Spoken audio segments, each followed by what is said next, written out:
Ok, ben moi je vais spécifiquement parler aujourd'hui des processus d'intelligence artificielle appliqués aux fascicules de presse. J'aurai l'occasion d'illustrer dans mon propos qu'aujourd'hui ce sont des contenus qui posent encore des problèmes au système d'analyse de documents, alors que pour d'autres types de contenus, aujourd'hui on a une technologie qui est parfaitement mature et qui arrive à analyser des documents complexes. Je pourrais en faire la démonstration à la fin, notamment des monographies, ça pose plus de problème, des affiches de cinéma, des affiches politiques, des étiquettes de disques. Aujourd'hui, tout ça est parfaitement analysable par les modèles d'intelligence artificielle. Mais les fascicules de presse posent encore un problème parce que sur chaque page d'un fascicule de presse, il y a une quantité phénoménale d'informations et que cette masse d'informations n'est pas encore analysable correctement par les grands modèles de langue.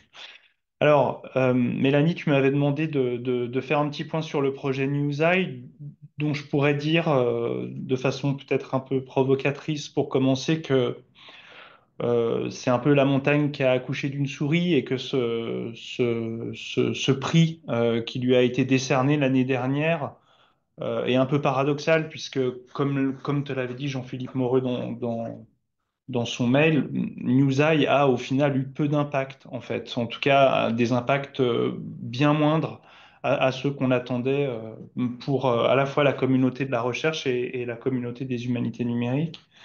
Donc Newseye, c'est un projet qui a commencé en mai 2018 et qui s'est terminé au début de l'année 2022. C'était un projet très ambitieux et avec un financement qui était tout à fait à la hauteur de ses ambitions, parce que c'était un projet européen.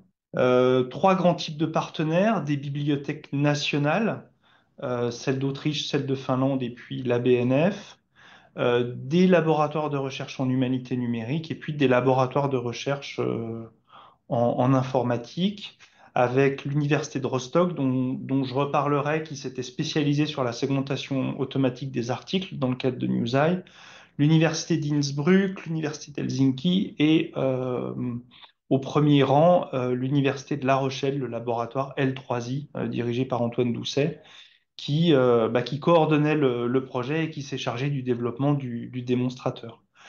Ce projet, il était ambitieux par le nombre des partenaires, et également par le fait qu'il gérait des données en 5 langues, en allemand, suédois, finnois, français et anglais. Premier objectif qui était le plus important, c'était un objectif de facilitation d'accès aux collections de presse. Faciliter l'accès, ça voulait dire améliorer la transcription, améliorer l'OCR, faire de l'extraction de structuration physique et logique, autrement dire l'extraction de mise en page. Ça consistait aussi à enrichir sémantiquement les contenus, essentiellement faire de la reconnaissance d'entités nommées, j'y reviendrai.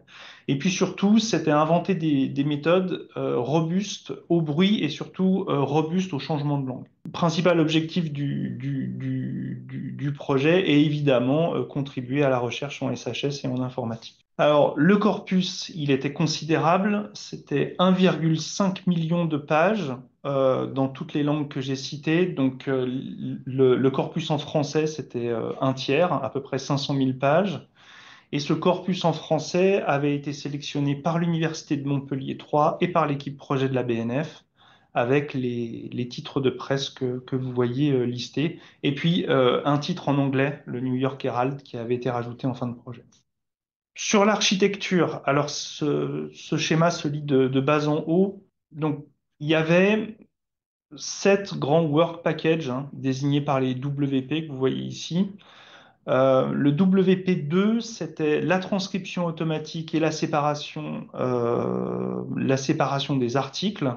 Alors, sur l'amélioration de la transcription automatique, je pense que l'objectif a été atteint. Sur la séparation d'articles, j'y reviendrai. C'était l'université de Rostock qui s'en chargeait et ils n'ont pas du tout atteint les objectifs qui leur avaient été assignés, à la fois en termes de qualité et en termes de quantité.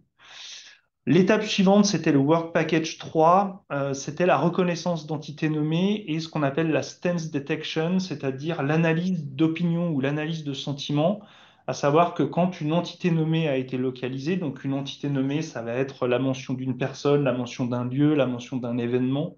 la mention d'une date. On va également associer à cette entité nommée une information sur le contexte sémantique. Est-ce que le contexte est péjoratif, mélioratif ou neutre? Ça a son importance. Tout ça, le produit du WP2 et du WP3 était stocké dans une grosse base de données.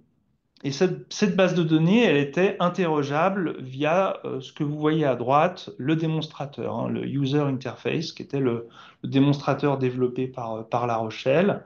Et les deux autres work packages que vous voyez en haut du schéma, le 4 et le 5, à savoir l'analyse dynamique, en gros, c'était la détermination de sujets et l'assistant de recherche personnelle. Ces deux work packages n'ont pas vraiment été menés à terme ou n'ont pas eu les réalisations aussi poussées que ce qu'on attendait. Donc en gros, Newseye s'est limité à produire sur les 1,5 million de pages un OCR de bonne qualité avec une reconnaissance d'entités nommées assez poussée et de l'analyse de sentiments. Sur la séparation d'articles, ça s'est limité à peu près 400-450 000 fascicules. Alors, cette reconnaissance des articles, cette segmentation automatique des articles, j'en reparlerai quand je vais présenter l'autre projet de recherche qui s'appelle FinLam. Cette segmentation automatique des articles, elle a posé de gros problèmes à l'université de Rostock.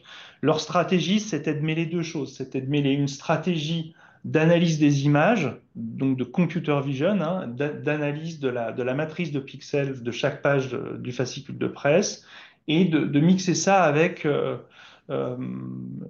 des modèles de langue qui analysaient le contenu de chaque paragraphe. Et en fait, ils se sont vite rendus compte que ça demandait beaucoup trop de ressources en termes de calcul informatique. Et donc, les deux blocs que vous voyez en bas à droite, le text block Similarity Computation, c'est vraiment là qu'ils ont coincé. Sur les entités nommées, la BNF, je ne parle que de la BNF ici, a fourni une vérité terrain. Alors, je ne sais pas si vous êtes familier de ce terme. Pour entraîner des modèles d'intelligence artificielle, on a besoin de données d'entraînement et ces données d'entraînement, on les appelle des vérités terrain. C'est des données qui sont produites et corrigées par des humains. Donc, comme le projet Newseye visait à développer des modèles spécifiques de reconnaissance d'entités nommées, eh ben, la BNF a fourni une masse assez considérable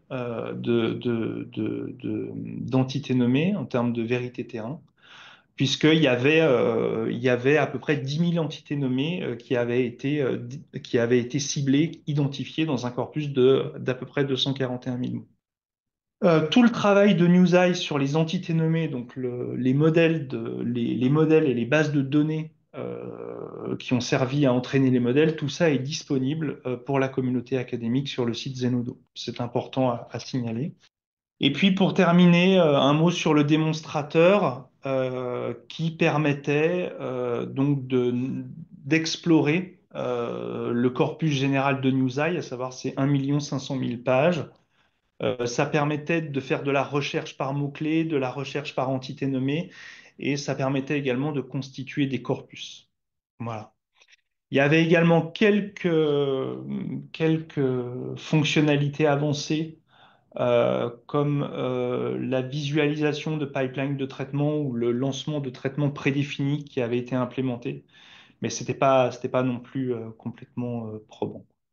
Donc voilà pour le démonstrateur. Il faut juste retenir que ce démonstrateur permettait, parce que je suis même pas sûr qu'il soit encore hébergé quelque part maintenant, permettait une exploration de ce très grand corpus transcrit et annoté des 1 500 000 pages de Newseye.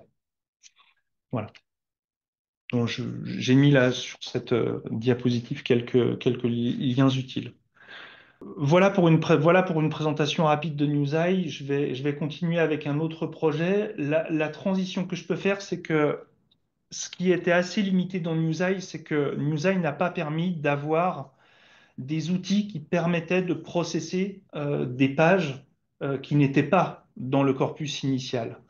Euh, Au contraire de ça, le projet FinLam, dont je m'occupe aujourd'hui et que je vais présenter, vise à produire des outils et à mettre à disposition de la communauté des outils pour analyser, faire de la segmentation automatique de fascicules de presse sur des données en dehors du corpus initial d'entraînement. Donc ce projet FinLam, je vais vous le présenter en trois points, qui est impliqué, les enjeux de la numérisation et de l'enrichissement de la presse à la BNF, et puis quelques options techniques considérées pour le moment. L'acronyme FinLam signifie Foundation Integrated Models for Libraries, Archives and Museums. C'est un projet qui est financé par l'Agence nationale de la recherche et qui a été lauréat de l'appel à projet thématique spécifique en intelligence artificielle de 2023. C'est un projet qui va durer un peu plus de 4 ans et qu'on a commencé en 2023 et qui visait initialement à entraîner des LLM. Les LLM, c'est des grands modèles de langue, c'est des modèles d'intelligence artificielle comparables à ChatGPT. L'idée, c'était d'exploiter ou de créer des LLM pour construire des outils multimodaux qui permettent d'analyser les documents. Alors, initialement, le projet visait à traiter beaucoup plus que des fascicules de presse, visait à traiter différents types de documents, et puis on a été obligé de réduire un peu nos ambitions au vu de la complexité du problème. Les membres du consortium, c'est le laboratoire LITIS de l'Université de Rouen, qui est spécialisé dans la reconnaissance statistique des formes, et qui se sont rendus un peu célèbres il y a 3-4 ans en développant un modèle d'intelligence artificielle d'analyse et de transcription de documents qui a eu son petit succès, qui s'appelle Dan. Et puis l'autre membre du consortium, c'est Teclia, qui est une société privée qui a une réputation solide dans le monde des institutions patrimoniales françaises et européennes et qui est un partenaire très régulier des archives nationales notamment et de plusieurs bibliothèques nationales européennes. Donc avec eux, on travaille sur la presse et on essaye de développer des solutions d'intelligence artificielle qui vont permettre de traiter les 4 grandes tâches que vous voyez dans ce tableau synthétique sur la presse, à savoir extraire automatiquement les mises en page, transcrire le texte, faire la segmentation automatique d'articles et déterminer l'ordre de lecture au sein des articles et entre les articles eux-mêmes. Beaucoup de difficultés, spécifiquement quand bon, la presse nous pose des difficultés parce qu'il y a des mises en page complexes, parce qu'il y a des confusions entre les titres et les sous-titres. Il y a aussi des caractéristiques physiques et bibliographiques qui peuvent rendre très difficile la transcription du texte. On a également des articles qui courent sur plusieurs pages et puis parfois des ordres de lecture qui sont difficiles à déterminer. Alors pourquoi est-ce que la BNF, elle s'engage dans des projets de recherche sur le traitement automatique des fascicules de presse? Ben, pour le dire, très, très rapidement et très simplement, si on ne trouve pas des solutions de traitement automatique des fascicules de presse, on n'arrivera pas à proposer aux gallicanautes un accès à ces contenus parce que traiter humainement ces contenus, c'est beaucoup trop long et beaucoup trop cher. Donc, on a un exemple d'un marché public qui avait été passé pour une prestation d'enrichissement des fascicules de presse entre 2016 et 2019. 233, un peu plus de 233 000 fascicules qui avaient été traités avec un financement national et européen. Donc, il y avait à la fois de la transcription et à la fois de l'extraction de mise en page avec la segmentation d'articles.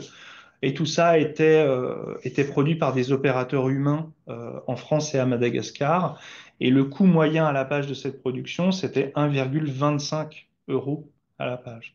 Donc, ça a été un budget considérable qui n'est pas reproductible aujourd'hui. Donc, c'est pour ça qu'il faut qu'on trouve des moyens automatiques. Les différentes options techniques qui sont considérées pour le moment, alors je ne vais pas rentrer dans les détails, mais Teclia et le Litis sont partis dans des directions opposées. Côté Teclia, l'idée c'est de partir sur une chaîne de traitement assez traditionnelle, en fait. D'abord, de faire une segmentation avec un modèle d'intelligence artificielle open source qui s'appelle YOLO, qui est très à la mode en ce moment et qu'on va spécialiser, hein. C'est le mot fine-tuning que vous voyez en bas. On va spécialiser ce modèle d'abord pour faire de la segmentation, c'est-à-dire que c'est un modèle qui nous permet de repérer les blocs de texte, mais qui nous permet également de repérer les titres d'articles et les titres de sections en se basant sur des caractéristiques morphologiques. Et ensuite, c'est d'adjoindre à ce premier segmenteur un, un système de transcription automatique qui s'appelle Pero-OCR, qui est lui aussi open source. On essaie de travailler uniquement avec des outils open source et qui est un moteur OCR qui est développé par l'Institut des technologies de la République tchèque et qui est vraiment très performant.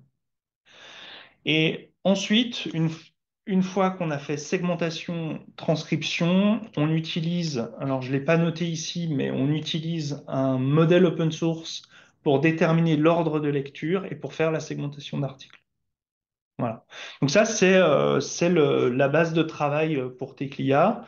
Et côté Litis, alors là, c'est une logique tout autre.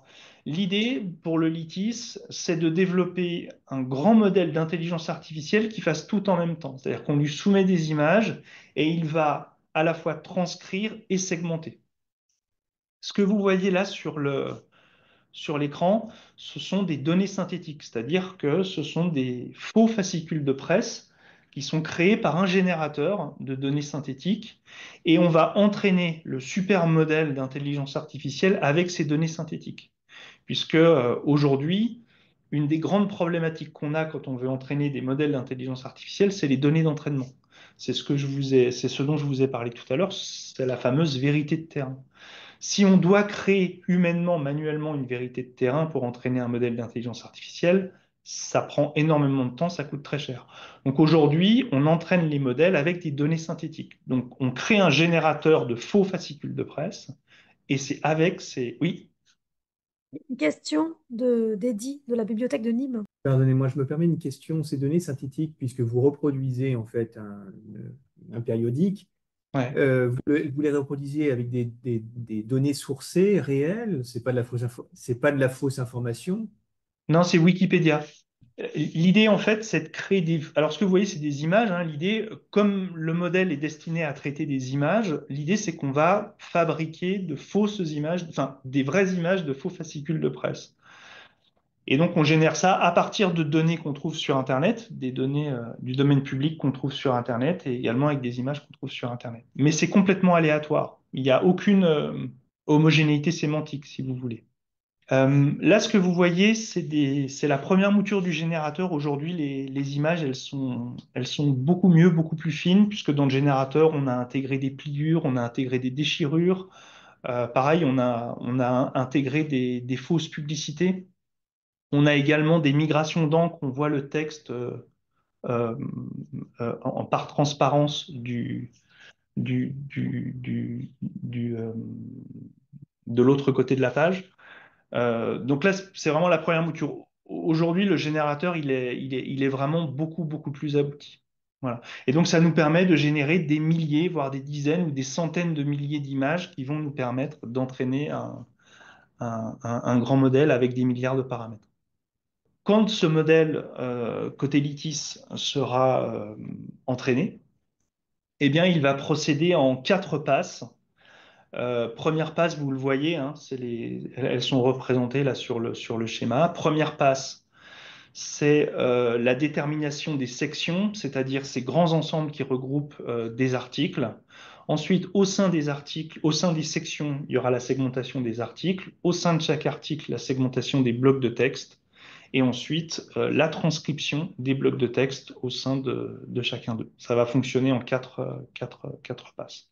Alors évidemment, tout ça nécessite des grandes puissances de calcul, hein. Ce modèle, il est entraîné sur le supercalculateur du CNRS et il ne sera exploitable en inférence, comme on dit, qu'avec des processeurs graphiques assez puissants. Ça tourne pas sur un ordinateur ordinaire, si vous voulez. Bah voilà, voilà pour FinLam. J'espère que j'ai assez mis en lumière les différences entre FinLam et Newseye. Donc, est-ce qu'il y a des questions euh, sur ces deux projets? Alors, la question, c'est quel est le résultat final produit pour USI ou pour le FinLam? Pour FinLam. Alors, le Finlam, il se terminera dans un peu plus de 2 ans, puisqu'on atteindra on atteindra la moitié du projet à l'automne. Et Finlam, ce qui sera mis à disposition, et ce qu'il est déjà d'ailleurs, c'est des jeux de données et les systèmes pour analyser les fascicules de presse. Tout ça, ce sera open source. Alors, open source, ça ne veut pas dire que n'importe qui peut l'utiliser facilement, hein. Côté Teclia, je pense que la stratégie technique permettra de faire tourner le système sur des ordinateurs qui ne sont pas équipés de processeurs graphiques. Donc ça devrait être assez facilement implémentable. Par contre, côté Litis, il faudra une vraie infrastructure de calcul. Donc nous, on espère pouvoir internaliser certains processus au sein de la BNF, mais il faudra vraiment de la puissance de calcul. Je pense que vous êtes sensibilisé à cette question. Plus un modèle d'intelligence artificielle est imposant, plus il faut des ordinateurs puissants pour le faire tourner. Voilà. Et du coup, là, au niveau de la BNF, vous êtes dans l'idée d'utiliser à terme et d'exploiter ces, ces techniques. Absolument. Et est-ce que les questions de sobriété rentrent dans la balance pour le choix de telle ou telle technologie? Parce que il y a, enfin, j'imagine que là, il y a deux technologies ou deux approches techniques qui sont abordées en parallèle, mais qu'à terme, vous ferez le choix de mettre de soit l'une, soit l'autre, j'imagine. Bah, on privilégiera celle qui marche le mieux. Moi, mon objectif, c'est de donner accès à des documents dans Gallica. Sur les considérations de sobriété énergétique, oui, enfin, c'est des questions qu'on se pose, mais si la BNF aujourd'hui met un veto sur les modèles d'intelligence artificielle à plusieurs milliards de paramètres, je pense qu'on peut arrêter on peut arrêter les projets de recherche. Ah, il y a une question de Sophie qui travaille au CIRDOC. Voilà. Je me demande en fait ce que ça va, de façon pragmatique, est-ce que ça peut donner sur Gallica en fait? Parce que là, c'est pour répondre à la recherche, c'est-à-dire qu'on en pose une question, ça va chercher dans le périodique, dans tous les périodiques, pour faire remonter un petit peu les possibilités, ou est-ce que ça peut aller plus loin avec des illustrations qui peuvent être remontées dans Gallica directement, ou est-ce que ça va être géré par une autre application externe? Qu'est-ce qu'on peut attendre de ça dans Gallica de façon un peu pratique? Et ben, dans Gallica, c'est d'offrir aux Gallicanoutes, qu'ils soient chercheurs ou pas, hein, c'est de leur offrir une navigation dans les fascicules de presse par article. Parce qu'aujourd'hui, ce qui manque, D'accord, ok, c'est du euh, document en fait, ok. voilà. Ce qui manque aujourd'hui, c'est que dans Gallica, vous n'avez accès au texte qu'à la page et sans aucune granularité sémantique. Sur les fascicules de presse, la segmentation d'articles, elle manque cruellement. Elle manque aux usagers et puis évidemment, elle manque aux chercheurs. Mais il n'y a pas que la segmentation. Il n'y a pas que la segmentation, il y a aussi la classification thématique. On a besoin de catégoriser les articles. Qu'est-ce qui relève d'une publicité? Qu'est-ce qui relève d'une petite annonce? Qu'est-ce qui relève d'un feuilleton? Qu'est-ce qui est un feuilleton littéraire? Qu'est-ce qui est un cours de bourse, etc., etc. Tout ça, on y arrivera à terme, à le catégoriser et à le rendre accessible aux usagers de la bibliothèque. Euh, et aujourd'hui, c'est quelque chose que les chercheurs nous demandent. Et il y a aussi autre chose, c'est que tous ces processus nous permettront aussi également d'améliorer la qualité de la transcription. Aujourd'hui, l'OCR sur les fascicules de presse, on le fait en masse, on le fait de façon industrielle, mais parfois la qualité est, est très faible et elle ne permet pas une exploitation complète du texte. Ça, D'accord. c'est une demande Bon. constante des chercheurs. Du coup, elle a dit merci, mais j'avais coupé le son. Mais si vous voulez, je peux vous montrer parce que peut-être que là, tout ça vous semble un peu hors sol, mais si vous voulez, je peux vous montrer de quoi sont capables euh, les grands modèles de langue sur de l'analyse automatique de documents.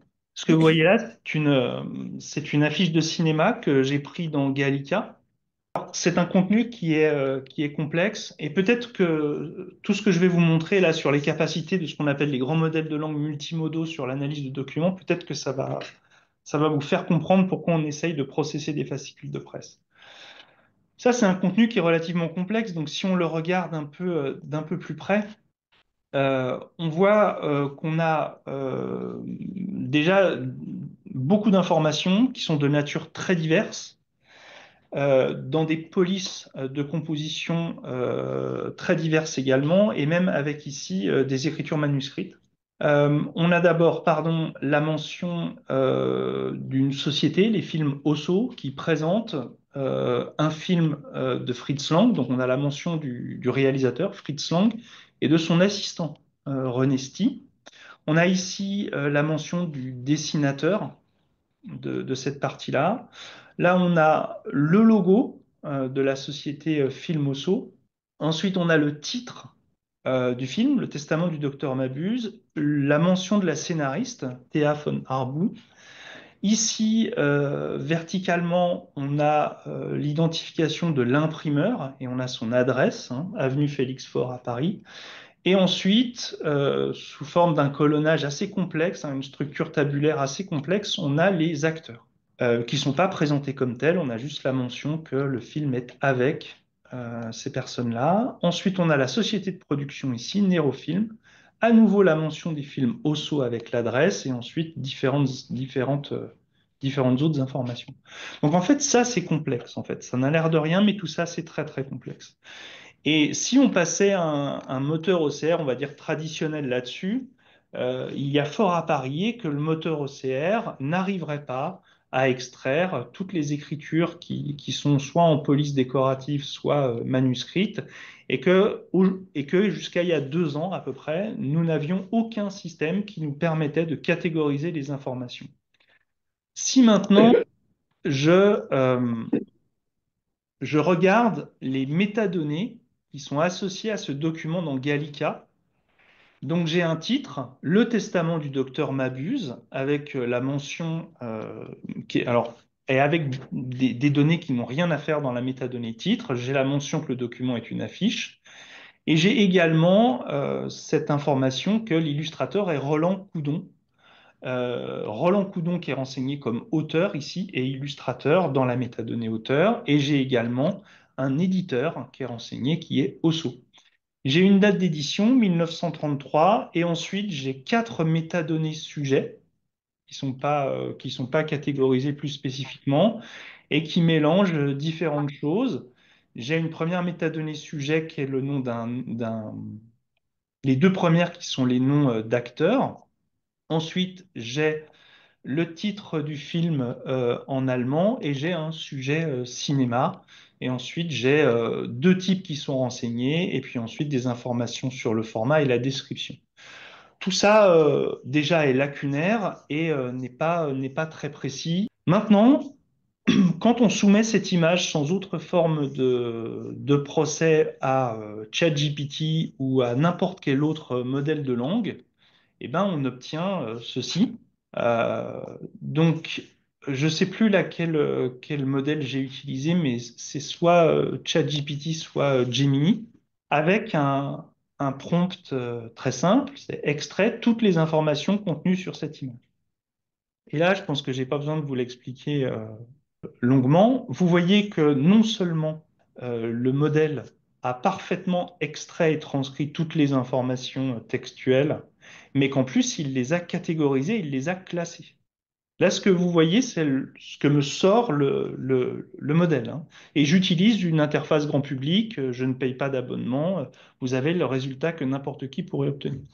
Donc vous voyez que le modèle a extrait le titre du film, le réalisateur, le scénario, l'assistant, la société de production et la société de distribution, et qu'il a également extrait tous les acteurs. La transcription est parfaite et il ne s'arrête pas là. Il me donne des informations donc, sur l'illustrateur, donc il est allé chercher hein, la mention de l'illustrateur ici, et il me donne également l'identité de l'imprimeur hein, qui était ici en vertical. Il me donne les lieux qui sont mentionnés, ça c'est de la reconnaissance d'entité nommée, et puis il fait une analyse de l'élément visuel central, le visage inquiétant, le décor en arrière-plan et la palette de couleurs dominée par les tons rouges et les tons noirs. Donc vous voyez l'extraordinaire puissance de ces modèles de langue multimodaux, et ça ne s'arrête pas là, puisqu'il me propose à la fin des détails supplémentaires, je m'empresse d'accepter, Et là, il fait une analyse graphique et stylistique de l'image. Alors, c'est là où il faut commencer à se méfier avec ces grands modèles de langue, parce que je pense que vous le savez aussi, ils ont tendance à halluciner. On appelle ça comme ça. On appelle ça des hallucinations. L'hallucination du modèle d'intelligence artificielle, c'est le moment où le modèle va quitter l'adhérence au réel pour non plus produire du langage, mais produire du discours. Là où, dans la première question, dans les premières informations qu'il extrait, il est très facile pour moi de vérifier la précision et la véracité de ce qu'il extrait. Sur cette deuxième passe, c'est beaucoup plus difficile. Quand le modèle me dit que l'œuvre est souvent interprétée comme une critique du totalitarisme montant en Allemagne à l'époque, ça, il faut le vérifier. On est vraiment dans une zone où potentiellement le modèle hallucine et il faut le vérifier. Voilà pour un premier exemple. Alors on peut les multiplier à l'infini hein, et vous-même vous pouvez faire le test chez vous à la maison. Vous soumettez n'importe quelle image ou n'importe quel document à ces grands modèles de langue et vous allez voir que l'analyse est absolument phénoménale. Moi j'avais fait un test aussi avec des étiquettes de disques, pareil que vous trouvez dans Gallica. Et bah, les informations c'est du même tonneau, hein. C'est-à-dire que là où les systèmes OCR, il y a encore 2 ans, étaient dans l'absolue incapacité de transcrire ces segments circulaires avec des polices de composition, avec des polices très, très différentes, aujourd'hui, ça ne pose plus aucun problème pour ces grands modèles. Voilà. Et donc, en multipliant les tests comme ça et en se rendant compte, quand je dis on, c'est nous à la BNF ou c'est les chercheurs, eh bien, on s'est dit que il fallait, qu'on avait quelque chose à jouer sur les contenus complexes comme les fascicules de presse et qu'il fallait qu'on aille vers les grands modèles de langue pour faire de la segmentation automatique d'articles. Est-ce qu'il y a des questions? Ces tests avec l'affiche et le vinyle, là, c'est des tests qui sont relativement récents? Ils ont déjà 3 mois. 3 mois. D'accord. Mm. Il va très vite, hein, c'est pour ça que ça va très vite. Pendant qu'il passe, c'est énorme. Ok, parce que moi, j'avais fait des tests avec des images il y a un an, je crois, quelque chose comme ça. Ouais, Effectivement, c'était beaucoup moins propre, hein, c'était beaucoup moins carré avec ouais. le chat il y a à peu près d'un an. Ouais. Alors en fait, ce qui s'est passé, c'est que il y a à peu près un an, à l'automne dernier, plus précisément l'été dernier, mais ça c'est vraiment devenu vraiment vraiment probant à l'automne. Les grands modèles de langue style ChatGPT sont devenus multimodaux, c'est-à-dire que jusqu'à il y a un peu plus d'un an, vous ne pouviez pas soumettre des images à ChatGPT ou à Gemini, ou à Gemma, ou à Claude, ou à Llama, ou à peu importe. Ils ne sont devenus multimodaux qu'il y a un an. Et du coup, cette capacité multimodale, alors, multimodaux, ça veut dire que vous pouvez leur donner des images, vous pouvez leur donner des vidéos, vous pouvez leur donner des sons, et ils produisent également, eux, des images, des vidéos ou des sons. Et donc cette capacité multimodale, qui est encore relativement récente, elle ne cesse de s'améliorer. Et là, ce qu'on voit arriver beaucoup, c'est des modèles spécialisés. Par exemple, Mistral en est à sa deuxième mouture déjà d'un modèle d'intelligence artificielle spécifiquement dédié aux tâches d'OCR. Donc tout ça va très vite, vous l'avez dit, et ça va aller encore plus vite dans les années qui viennent, avec des modèles qui sauront, dans 2 ou 3 ans, je pense, absolument tout faire, tout analyser. C'est-à-dire qu'aujourd'hui, tout le champ de l'analyse de documents, ce qu'on appelle les Document Analysis Systems, tout ce champ, aujourd'hui, il n'y a plus rien à chercher. On attend juste que les modèles multimodaux soient parfaitement matures. Mais je pense que quand vous voyez ce que je vous montre, vous comprenez qu'on n'en est plus très loin. Allez, un dernier exemple pour enfoncer le clou, si on a besoin. Ça, c'est l'exemple qui m'a le plus impressionné. J'ai soumis à un modèle cette affiche qui est, alors je vous le dis, c'est une affiche de propagande.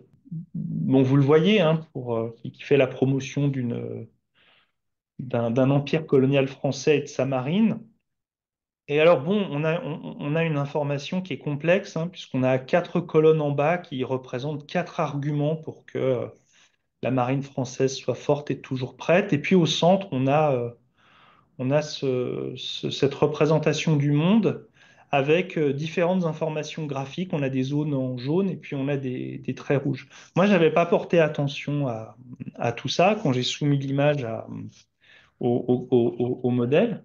Et puis, quand, quand je lui ai dit extrait les informations de cette image, il m'a dit que la carte du monde représentait les colonies françaises en orange et que les lignes rouges représentent les routes maritimes reliant la métropole à ces colonies. Alors là, on voit que c'est vraiment intéressant puisque c'est le modèle qui m'invite à approfondir une information que je n'avais pas forcément vue de prime abord. Et puis, bah, je me suis un peu amusé puisque après, je lui ai demandé de lister les colonies françaises en orange sur la carte. Alors, il me les liste par continent, par ensemble continentaux. Et puis, je lui ai posé la question, quelle est la route maritime la plus longue? Alors, il me donne une réponse que j'ai pas vérifiée, mais en tout cas, il argumente. Il me dit que la route maritime la plus longue sur cette carte semble être celle reliant la France métropolitaine à l'Indochine française. Et puis, il m'explique pourquoi, en me proposant une estimation plus précise de la distance, ce que j'accepte. Et donc, j'ai ma distance totale estimée. Donc, ce qui est intéressant là-dedans, c'est que non seulement ces modèles extraient énormément d'informations, et puis, disons-le, sont une aide au catalogage, en fait. Ces modèles vont être bientôt les outils d'une aide au catalogage. J'ai pas dit des outils de catalogage, j'ai bien dit des outils d'une aide au catalogage. Ce ne sont que des assistants, mais ce sont des assistants très puissants. Et puis ce qui est vraiment impressionnant, c'est qu'on peut rentrer dans un dialogue avec eux à propos du document.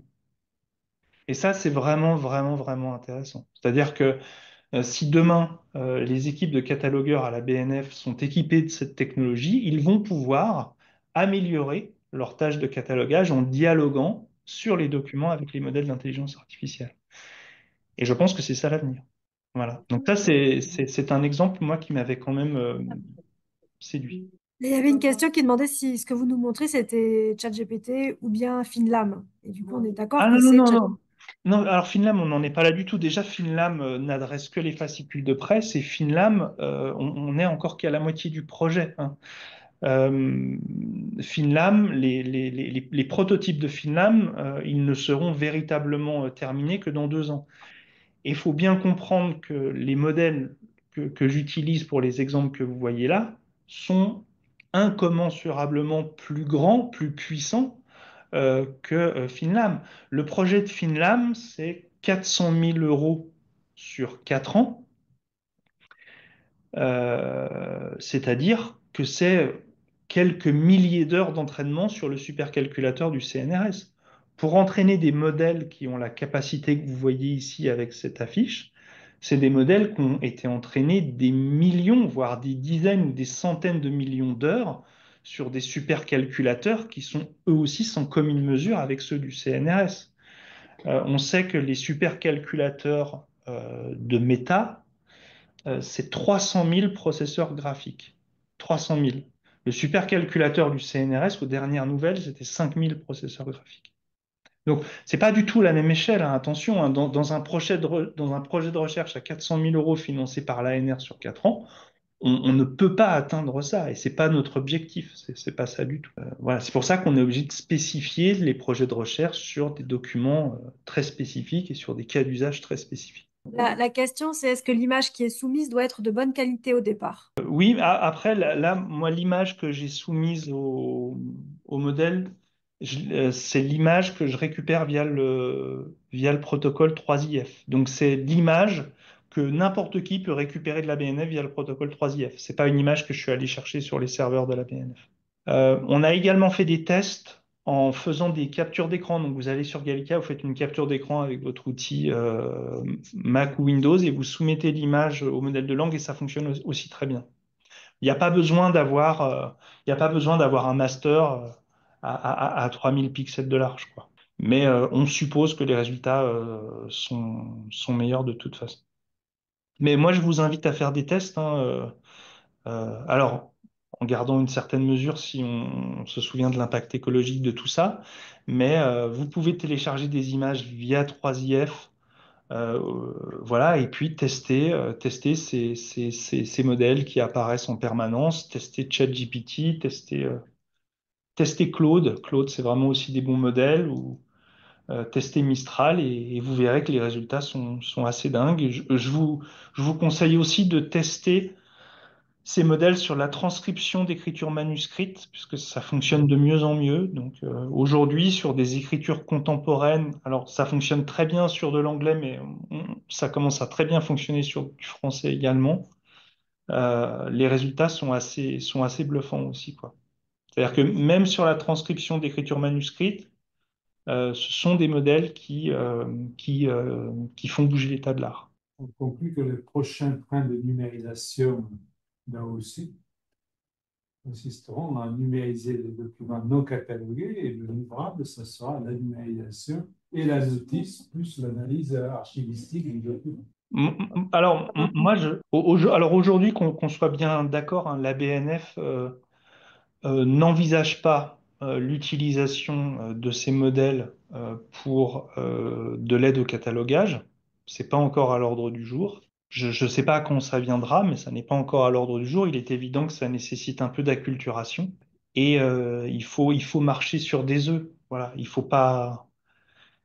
effrayer personne, et il faut accompagner tout ça, y aller tout doucement, euh, en insistant bien sur le fait que ces technologies ne sont pas destinées à remplacer des gens, mais sont destinées à les aider. Alors peut-être que vous ferez le test, vous pouvez prendre un fascicule de presse de Gallica et soumettre une image de fascicule de presse à ces grands modèles en leur disant extrait les informations, et là vous verrez tout l'intérêt de Finlam, parce que là vous verrez que c'est beaucoup trop en fait. Là les modèles n'y arrivent pas. Quand on voit que ça marche pas, on se dit bon bah je vais lui demander autre chose. Donc par exemple, on lui demande extrais-moi par exemple tous les titres d'articles. Et ça pareil, il n'y arrive pas. C'est trop compliqué en fait. Il y a beaucoup trop d'informations. On suppose également que ces modèles, on parlait des dimensions de l'image. C'est pas qu'on le suppose, mais on sait que ces modèles ne peuvent pas processer des images de trop grande dimension, donc elles les simplifient, hein. Et donc en les simplifiant, forcément, elles perdent des informations. Il faut pas se mentir, hein, dans quelques années, ces modèles seront capables d'analyser des fascicules de presse.